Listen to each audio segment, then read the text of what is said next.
नमस्कार साथियों, आर्य शिक्षा विजन में आपका स्वागत है। आज हम बात करेंगे शिक्षा मनोविज्ञान से संबंधित एक टॉपिक के बारे में, वंशक्रम। आज हम वंशक्रम, उसका अर्थ, उसकी परिभाषाएं, उसके सिद्धांत के बारे में चर्चा करेंगे। ये बाल विकास से संबंधित एक टॉपिक है। बाल विकास में हमने अब तक बाल विकास का अर्थ, उत्पत्ति ये पढ़ लिया है। बाल विकास की परिभाषाएं क्या है वो हमने देख ली है। बाल विकास से संबंधित जो क्षेत्र आते हैं उन पर हमने चर्चा कर ली है। उसके अलावा अभिवृद्धि किसे कहा जाता है, विकास किसे कहा जाता है, इसके बारे में चर्चा कर ली है। बाल विकास के जो महत्वपूर्ण सिद्धांत हैं उनको समझ लिया है। बाल विकास को प्रभावित करने वाले कारक पर चर्चा कर ली है। आज हम पढ़ेंगे वंशक्रम और उसकी परिभाषाएं, उसके सिद्धांत। शुरू करते हैं आज का टॉपिक, वंशक्रम। वंशक्रम किसे कहा जाता है? पहला अर्थ ये निकलता है, वंशक्रम किसे कहा जाता है? माता पिता के माध्यम से संतानों में उनके पूर्वजों के जो गुण आ जाते हैं उन्हें वंशक्रम कहा जाता है। वो वंशक्रम को दर्शाते हैं।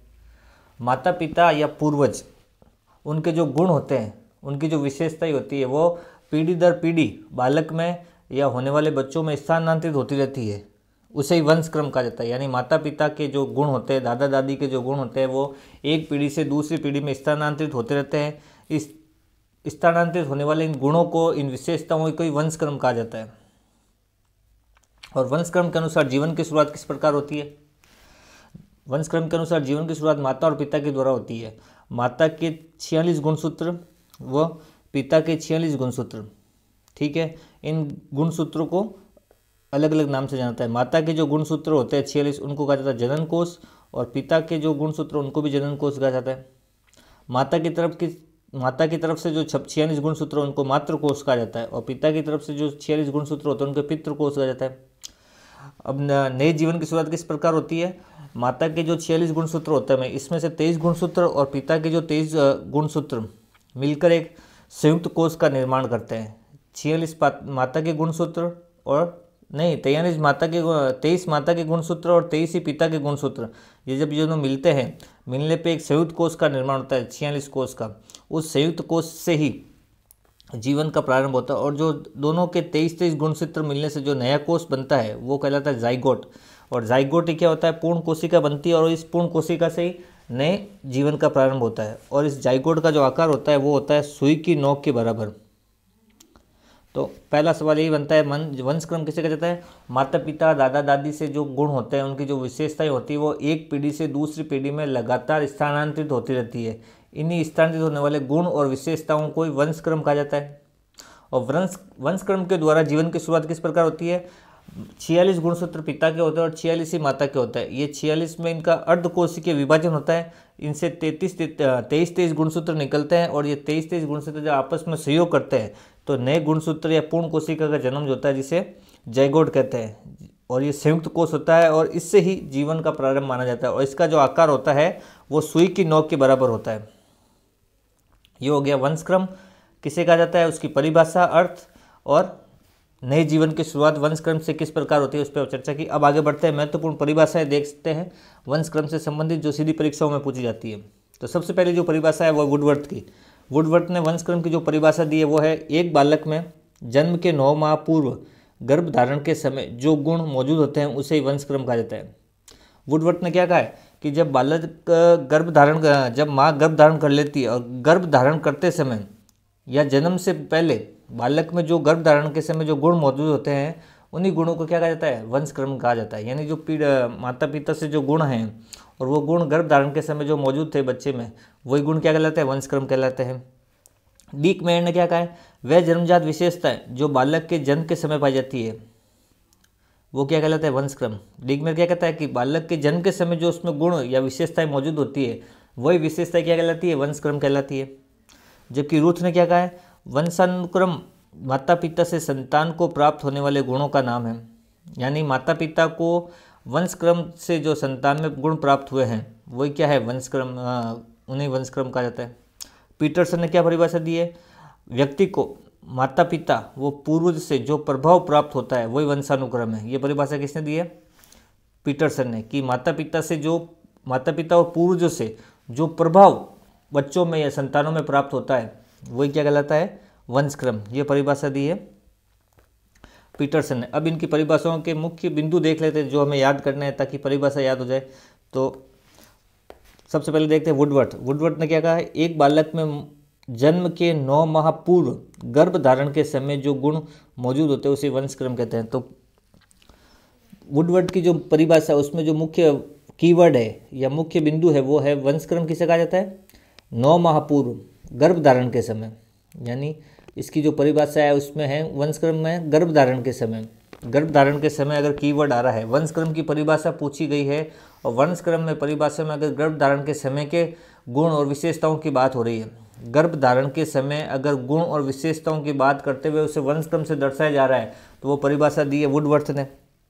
अब देखते हैं डिकमेयर ने क्या कहा है। डिकमेयर ने कहा है वह जन्मजात विशेषता है जो बालक के जन्म के समय पाई जाती है, तो वो क्या कहलाती है? वंशक्रम। तो वंशक्रम में अगर बात की जाए जन्म के समय की विशेषताएं, जन्म के समय की विशेषताएं, तो वो किसकी परिभाषा होगी? डिकमेयर की। वापस देखिए वुडवर्थ ने क्या कहा है। वुडवर्थ ने कहा कि वंशक्रम बराबर गर्भ धारण के समय की जो विशेषताएं या गुण जो भी बात होगी, गर्भ धारण के समय मेन पर्टिकुलर जो वर्ड है वो है गर्भ धारण के समय के गुण या गर्भ धारण के समय की विशेषताएं की बात होगी, तो वो परिभाषा किसने दी है? वुडवर्थ ने दी है। दूसरा डिकमेयर ने क्या कहा है? जन्म के समय अगर कोई विशेषता है बालक में और वो वंशक्रम है तो वो किसने कहा है? डिकमेयर ने। यानी जन्म के समय की अगर विशेषताओं की बात होगी, जन्म के समय विशेषताएं वंशक्रम है तो किसने कहा है? डिकमेयर ने। और रूथ ने क्या कहा है? वंशानुक्रम माता पिता से संतान को प्राप्त होने वाले गुणों का नाम है। सिंपल परिभाषा है, माता पिता से जो संतानों में गुण आते हैं वो परिभाषा किसने दी है? माता पिता से आने वाले गुण क्या है? रूथ ने कहा है। माता पिता से जो गुण, यानी माता पिता से जो गुण आते हैं वही वंशक्रम है, तो वो परिभाषा है रूथ की। और जन्म के समय की विशेषताओं की बात होगी तो वो है डिकमेयर की, और गर्भ धारण के समय की विशेषताओं की बात होगी तो वो है वुडवर्थ की। अब बात करते हैं पीटरसन के अनुसार क्या है? व्यक्ति को माता पिता और पूर्व से जो प्रभाव प्राप्त होते हैं वही वंशानुक्रम है। अब देखो इसकी परिभाषा में वंशानुक्रम क्या है? बात तो इसने वही माता पिता और पूर्वजों वाले की है, लेकिन इसने गुण का शब्द का प्रयोग ना करके क्या प्रयोग लिया? शब्द प्रभाव। यानी माता पिता से जो प्रभाव प्राप्त होते हैं बच्चों को वो वंशानुक्रम है। रूथ ने क्या कहा है? माता पिता से जो गुण प्राप्त होते हैं, यानी माता पिता से गुण की बात की जा रही है अगर परिभाषा में तो वो है रूथ, और माता पिता से प्रभाव की बात की जा रही है वंशानुक्रम के लिए तो वो है पीटरसन। तो ये मुख्य 4 परिभाषाएं जो परीक्षा में पूछी जाती है। वुडवर्थ के अनुसार एक बार देख लेते हैं वापस। वुडवर्थ के अनुसार क्या हो गए? वुडवर्थ के अनुसार हो गई गर्भ धारण के समय की विशेषताएं वंशक्रम, तो वुडवर्थ। और जन्म के समय की विशेषताओं की बात हो रही है डिकमेयर। और माता पिता के साथ संतान के गुणों की बात हो रही है, माता पिता से संतान में गुण जो आ रहे हैं उसकी बात हो रही है तो रूथ। और माता पिता से प्रभाव से वंशानुक्रम को जोड़ा जा रहा है तो वो क्या हो गया? पीटरसन। तो पीटरसन का जो मुख्य है वो है प्रभाव, रूथ के अनुसार गुण, और डिकमेयर के अनुसार जन्म के समय की जो विशेषताएं, और वुडवर्थ के अनुसार गर्भ के समय की जो विशेषताएं, वो है वंशक्रम की परिभाषाएं। अब आगे बढ़ते हैं, कुछ महत्वपूर्ण इसके सिद्धांत है वंशानुक्रम के, वो देखते हैं एक बार। वंशानुक्रम के निम्नलिखित 6 सिद्धांत है। सबसे पहला आता है बीजकोश का सिद्धांत, दूसरा है समानता का सिद्धांत, तीसरा है असमानता का सिद्धांत, चौथा है अर्जित गुणों के संक्रमण का सिद्धांत, पांचवा है वंश संकरता का सिद्धांत, और छठा है प्रत्यागमन का सिद्धांत। ये महत्वपूर्ण वंशानुक्रम के 6 सिद्धांत है। तो सबसे पहले देखते हैं बीजकोश का सिद्धांत क्या कहता है। बीजकोश का जो सिद्धांत है वो दिया था बिजबैन ने। बीजकोश का सिद्धांत है वो दिया था बिजबैन ने, और इसने मुख्य रूप से जो प्रयोग किया था वो किया था चूहों पर। इसने क्या किया? इसने चूहों की पूंछ काटना शुरू कर दिया, और प्रत्येक चूहे की पीढ़ी दर पीढ़ी पूंछ काट, एक चूहे से जो चूहा उत्पन्न होता था उसकी पूंछ काटता था, फिर उससे जो चूहा उत्पन्न होता था उसकी पूंछ काटता था। लेकिन ये पूंछ काटता रहा हर बार हर पीढ़ी के चूहों की, लेकिन इससे बिना पूंछ का कोई चूहा उत्पन्न नहीं हुआ। जो भी चूहा उत्पन्न हो रहा था या जो भी चूहा पैदा हो रहा था उसके पूंछ के साथ सहित पैदा हो रहा था, कोई भी चूहा बिना पूंछ का पैदा नहीं हुआ। तो इसने सिद्ध यही किया कि माता पिता से जो जन्म द्रव्य होता है या संतान के रूप में जो निरंतर बने रहते हैं गुण, वो माता पिता की मृत्यु के बाद भी रहते हैं, और माता पिता के जो गुण होते हैं वो पीढ़ी दर पीढ़ी चलते रहते हैं, वो समाप्त नहीं होते। इसने मुख्य रूप से यही अपना विचार दिया। इसने यही कहा कि माता पिता के जो गुण होते हैं एक पीढ़ी से दूसरी पीढ़ी में स्थानांतरित होते रहते हैं, वो नष्ट नहीं होते। चूहों की इसने पूंछ काटी, लेकिन एक भी चूहा बिना पूंछ का पैदा नहीं हुआ। जो इनकी विशेषता थी पूंछ की, वो पूंछ के साथ ही पैदा हो रहे थे, बिना पूंछ का कोई भी चूहा पैदा नहीं हुआ। तो निष्कर्ष ये निकला कि माता पिता के जो गुण होते हैं वो संतानों में निरंतर स्थानांतरित होते हैं और वो कभी समाप्त नहीं होते। माता पिता की विशेषताएं और गुण कभी समाप्त नहीं होते, इसलिए इस सिद्धांत को क्या कहता है, अमरता का सिद्धांत भी कहा जाता है, जन्म द्रव्य का सिद्धांत भी कहा जाता है। दूसरा सिद्धांत था समानता का सिद्धांत। यह सिद्धांत दिया था सोरेसेंस ने।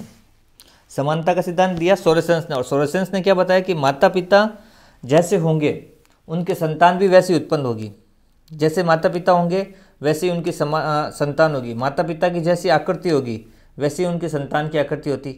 उदाहरण के तौर पर उसने बताया कि जैसे मनुष्य के मनुष्य पैदा होगा और पशु के पशु पैदा होगा, पक्षी के पक्षी पैदा होगा और मछली के मछली पैदा होगा। यह था समानता का सिद्धांत। समानता का मतलब जैसे माता पिता वैसी आकृति की उनकी संतान, जिस प्रकार के माता पिता का रंग रूप आकृति है वैसे ही उसके संतान की आकृति होगी। यह था समानता का सिद्धांत, तो सोरेसेंस ने दिया। अब तीसरा जो महत्वपूर्ण सिद्धांत है वो है असमानता का सिद्धांत। असमानता का सिद्धांत मुख्य रूप से दिया था लैमार्क और डार्विन ने। उन्होंने बताया कि इस सिद्धांत के अनुसार कभी कभी या किसी विशेषता में माता पिता व संतानों में अलग अलग प्रकार के लक्षण देखे जाते हैं, जो रंग रूप कद काठी में होने वाली असमानता को दर्शाते हैं। इसने मुख्य रूप से यही बताया कि कभी कभार माता और पिता में कुछ अलग प्रकार के लक्षण देखे जाते हैं, जैसे माता और पिता से जो लक्षण प्राप्त पीढ़ी दर पीढ़ी आगे बढ़ रहे थे, उसके अलावा भी कुछ विशेष परिस्थितियों में नए लक्षण या नई विशेषताएं देखी जा सकती है। जो उसका भिन्नता किस में होगी, या तो रंग रूप में होगी या कद काठी में होगी। यह असमानता को दर्शाया था। जैसे किसी के माता पिता लंबाई में अच्छे थे लेकिन उनके कोई संतान पीढ़ी में कम हाइट की या कम बौनी संतान हो गई, तो कुछ लक्षण कभी कभार कद काठी रंग रूप में अलग हो सकते हैं। यह असमानता का सिद्धांत था। यानी माता पिता के जो गुण होते हैं उन गुणों के अलावा कुछ भिन्न गुण आ जाते हैं कभी कभार। उन असमानता के सिद्धांत को इसने लैमार्क और डार्विन ने अपने हिसाब से समझाया था। चौथा है अर्जित गुणों के संक्रमण का सिद्धांत। यह सिद्धांत दिया था लैमार्क ने, और लैमार्क ने बताया कि माता पिता द्वारा अपने जीवन काल में जो गुण अर्जित किए जाते हैं वो आने वाली पीढ़ी या संतानों में स्थानांतरित हो जाते हैं।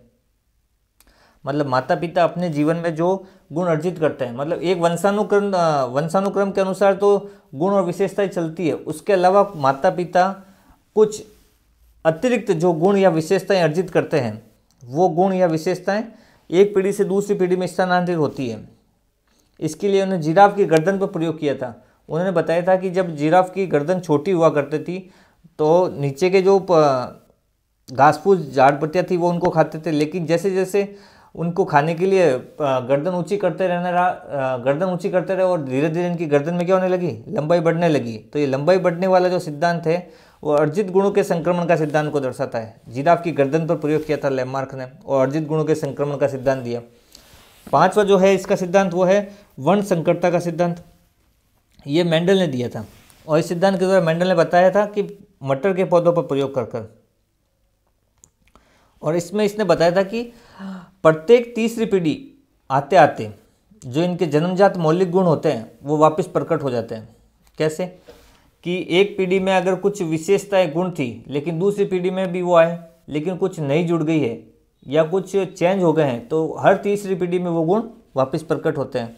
जैसे दादा के जो गुण होते हैं, हो सकता है कि स्थानांतरण के समय वो पिता में नहीं आए हो, लेकिन आते आते वो पोते या पोती में अवश्य दिखाई देते हैं। नाना के जो गुण होते हैं या नानी के जो गुण होते हैं वो उसकी बेटी में कभी आए हो या नहीं आए हो, लेकिन उसकी नातिन में जरूर दिखाई देंगे। यानी वर्ण संकरता के सिद्धांत के द्वारा इसने बताया कि प्रत्येक तीसरी पीढ़ी में दादा के गुण पोते में और नानी के गुण नातिन में आए थे। और इसने प्रयोग किया था मटर के पौधे पे।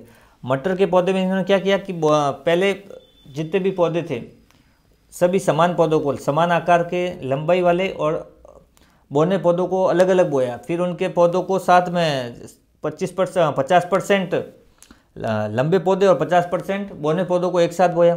तो दूसरी पीढ़ी में आते हुए 25 बोने हो गए, 25 लंबे हो गए और 50 मिक्स हो गए। फिर उन मिक्स को अलग से बोया। तो तीसरी पीढ़ी में आते आते वो लंबे और बोने पौधे अलग अलग प्रकार के हो गए। तो इसने यही बताना चाहा मटर के पौधे पर प्रयोग करते हुए कि प्रत्येक तीसरी पीढ़ी में माता पिता या पूर्वजों के जो गुण होते हैं वो दिखाई देते हैं। अगर दूसरी पीढ़ी में दिखाई नहीं दिए तो तीसरी पीढ़ी में वो गुण वापस दिखाई देंगे। ये था मेंडल का वर्ण संकरता का सिद्धांत। यानी एक पीढ़ी से आने वाले गुण किसी भी स्थिति में तीसरी पीढ़ी में दिखाई देंगे ही देंगे। और छठा जो सिद्धांत है वो है प्रत्यागमन का सिद्धांत।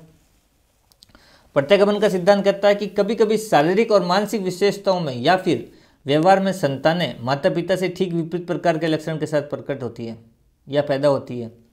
इसमें सिद्धांत ये कहता है प्रत्यागमन यानी शारीरिक और मानसिक विशेषताओं के अलावा व्यवहार में कभी कभी माताओं से ठीक विपरीत प्रकार की संतान पैदा होती है। जैसे माता पिता का जो व्यवहार होता है उसके ठीक विपरीत, माता पिता अगर व्यवहार में शर्मीले टाइप के हैं तो बच्चे दबंग पैदा होते हैं, मतलब माता पिता के ठीक व्यवहार के उल्टे बच्चे पैदा होना, ये हो गया प्रत्यागमन का सिद्धांत।